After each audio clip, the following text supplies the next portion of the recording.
के मन में मैं आपको कड़वी बात कह रहा हूं, इसको दिल में लगाना मेरे लोगों। जब मैं पहली बार जेल से छूटने के बाद तलवारा सिंह जी से मिलने के लिए गया और जब मैंने जाकर वो घर देखा, आप भरोसा करो उस घर में कोई दीवार ऐसी नहीं होगी जो दीवार जिसमें जो सीलन ना हो। उस दीवार को कोई घर की एक ऐसी दीवार नहीं होगी जिसमें तीर ना रही हो। उसमें टूटे हुए लकड़ी के दरवाजे और छत पे बना हुआ हाथी। और जब मैंने उसको देखा मेरा कलेजा रो पड़ा कि जिस रहबर ने अपनी पूरी जिंदगी, मैं उनसे कहूंगा कि वो आंसू ना बहाए, उनके आंसू हम लोग नहीं देख पाएंगे। मैंने जिस रहबर ने अपनी पूरी जिंदगी हम लोगों को जबान देने के लिए लगा दी, उस रहबर के परिवार को क्या देखना पड़ा।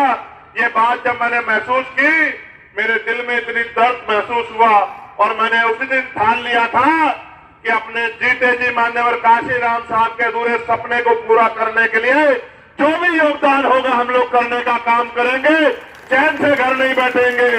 मैं इनसे मिलके आया और फिर मैंने वापस, जब मैं 16 महीने जेल काट के आया था तो मैं तीसरे दिन चला गया था पंजाब, डेरा सचखंड बल्ला नमन करने के लिए और उस मिट्टी को नमन करने के लिए, क्योंकि मैंने जेल के दिनों में मान्यवर काशीराम साहब को पढ़ा और जब मैंने उनको पढ़ा तो मुझे एहसास हुआ कि अपने लिए तो हर कोई जीता है, अपने समाज के लिए जीना, दूसरों के लिए जीना, इसको जिंदगी कहते हैं।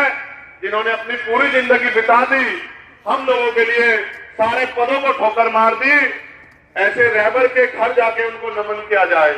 लेकिन सम्मानित साथियों, दर्द अपनी जगह है, लेकिन आप संकल्प देखो। मैं आपको भी कहना चाहता हूं, आज के नौजवान नेताओं को, अगर आपको मिशन चलाना है तो बिना मान्यवर काशीराम साहब को पढ़े आप मिशन नहीं चला सकते इस देश में। क्योंकि त्याग किसे कहते हैं, अपमान सहना किसे कहते हैं, आरोपों का सामना करना किसे कहते हैं, और अपने लोगों के लिए हर एक चीज को निछावर करना किसे कहते हैं, और दुख तकलीफें सह के अपने लोगों को पैरों पे खड़ा करना किसे कहते हैं, ये सीखना हो तो मान्यवर काशीराम साहब से सीख।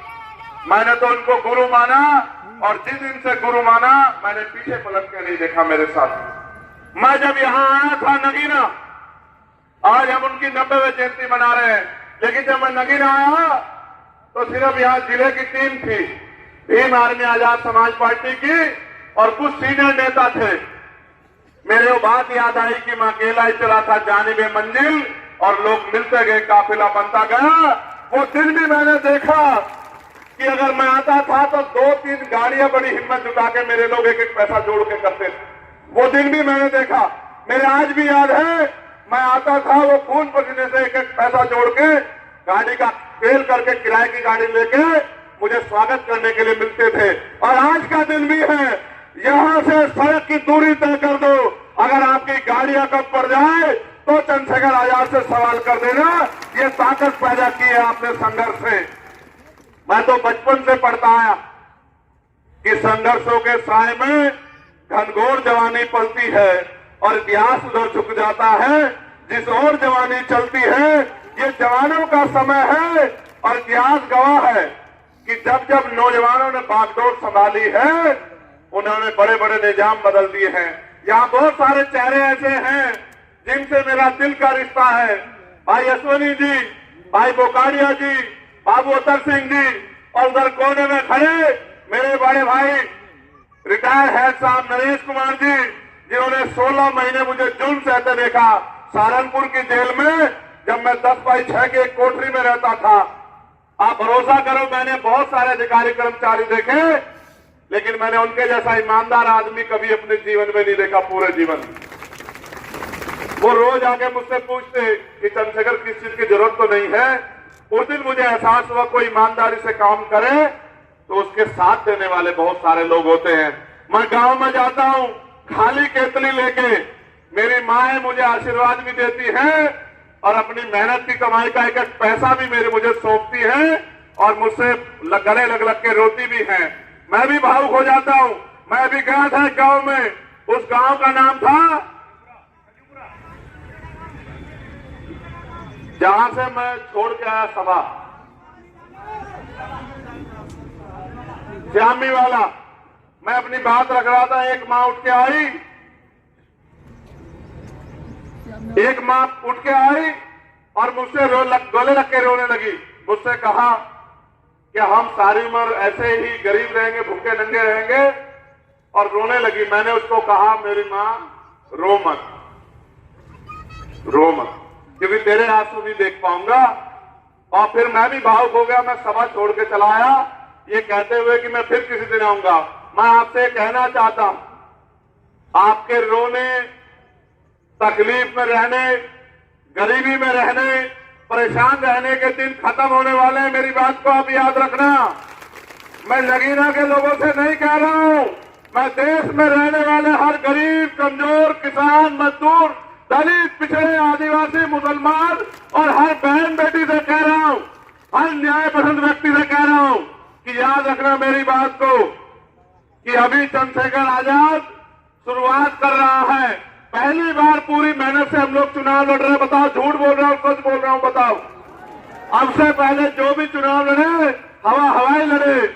मुझसे मीडिया के लोग कहते हैं, चंद्रशेखर आजाद आपकी जमानत जब्त हुई थी। मैं उनसे कहता हूं, मुझे बड़ी खुशी है कि मेरी जमानत जब्त हुई। मेरे लोगों ने भी देखा कि मेरी जमानत जब्त हुई, लेकिन जिस दिन मेरी जमानत जब्त हुई, मैं घर में पढ़ के रोया नहीं।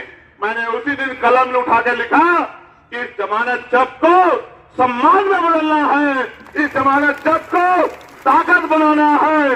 क्योंकि मैंने ये भी बताया कि जब मैं गोरखपुर लड़ने गया था, तो मुख्यमंत्री को बताने के लिए गया था कि जहां सब लोग नेता घुटने टेक देंगे, तुम्हारा मुकाबला चंद्रशेखर आजाद से होगा। इस बात को याद रखना। जब कांटा निकलता है, चाहे छोटा हो या बड़ा, घाव जरूर करता है। घाव तो है, घाव तो है आरएसएस, भारतीय जनता पार्टी के लोगों को, वरना आपके चंद्रशेखर आजाद पे गोलियां चलाने की नौबत नहीं आती। मेरी बात को आप याद रखना। अगर गोलियां चंद्रशेखर आजाद पे चलती है, उसका एकमात्र कारण है कि घाव हुआ है, जख्म नासूर बन रहा है। ये जख्म और मजबूत होगा, क्योंकि आपने हजारों साल इस देश में जुल्म, जाति, बेबसी की जिंदगी जीने के लिए हमें मजबूर किया। हमारे आंसू किसने नहीं देखे? मेरी भी इस बात पे गौर करना नौजवानों, यहां सारी पार्टियां थी। आप महसूस करो कि बाबा साहब अंबेडकर ने पार्टी क्यों बनाई। यहां कांग्रेस भी थी, यहां लेफ्ट भी था, यहां अकाली दल भी था, यहां जनसंघ भी था। फिर ऐसा क्यों हुआ कि बाबा साहब अंबेडकर को पार्टी बनानी पड़ी? उसका एकमात्र कारण यह था कि बाबा साहब अंबेडकर को यह महसूस हो गया कि ये दल हमारा भला नहीं कर सकते, इनके जरिए हमारा भला नहीं हो सकता है। हमें अपना दल बनाना होगा और उसमें बल पैदा करना होगा और बल से समस्या का हल करना होगा। इसलिए बाबा साहब अंबेडकर ने पार्टी बनाई। 3 पार्टियां उन्होंने बनाई। लेकिन याद करो, 18 मार्च 1956 को जब आगरा में उन्होंने भाषण दिया, तो क्या कहा कि मुझे मेरे पढ़े लिखे लोगों ने धोखा दिया। इस कारवा को तमाम तरह के अन्याय, आरोप सह के, तमाम तरह की मुसीबतों का सामना करके मैं यहां तक लेके आ पाया हूं। अगर आप इसे आगे न बढ़ा पाओ, इसको पीछे मत जाने देना। और एक और बहुत कीमती बात बाबा साहब अंबेडकर ने उस दिन कही थी, वो बात ये थी कि मैं बूढ़ा हो चला हूं, बीमार रहता हूं, जो करना चाहता था उसका 1% भी नहीं कर पाया। गांव में मेरे लोग भूख प्यास से लड़ रहे हैं, जाति के आधार पर जुल्म से लड़ रहे हैं। अब मैं गांव की तरफ चलूंगा, मगर मैं ये महसूस करता हूं कि मुझे अपने चारों ओर एक भी नौजवान ऐसा दिखाई नहीं देता जो इस तंबू का बंबू बनके इस आंदोलन को आगे बढ़ा सके। अगर एक भी नौजवान ऐसा पैदा हो जाए या एक भी नौजवान ऐसा खड़ा हो जाए, तो डॉक्टर अंबेडकर भी चैन से मर सके। उस समय चंद्रशेखर पैदा नहीं हुआ था, वरना उसी समय बाबा साहब अंबेडकर के आंसुओं को पूछने का काम करता चंद्रशेखर आजाद। लेकिन अब चंद्रशेखर आजाद है, अब बीमार भी है, अब आजाद समाज पार्टी है। अब आपके आंसू ज्यादा दिन आपकी आंखों से नहीं बहेंगे। इस बात को आप मेरी याद रखना। जो बात बाबा साहब कह के गए, उनके परिवार में पैदा नहीं हुए मान्यवर काशीराम साहब, वो पंजाब में पैदा हुए, बाबा साहब मध्य प्रदेश में पैदा हुए थे, लेकिन काशीराम साहब के वो बात समझ में आई, और जो बात काशीराम साहब के समझ में आई उन्होंने लोगों तक पहुंचाई। ये वो धरती है जिन्होंने मान्यवर काशीराम साहब की बात को सबसे पहले पहरा दिया।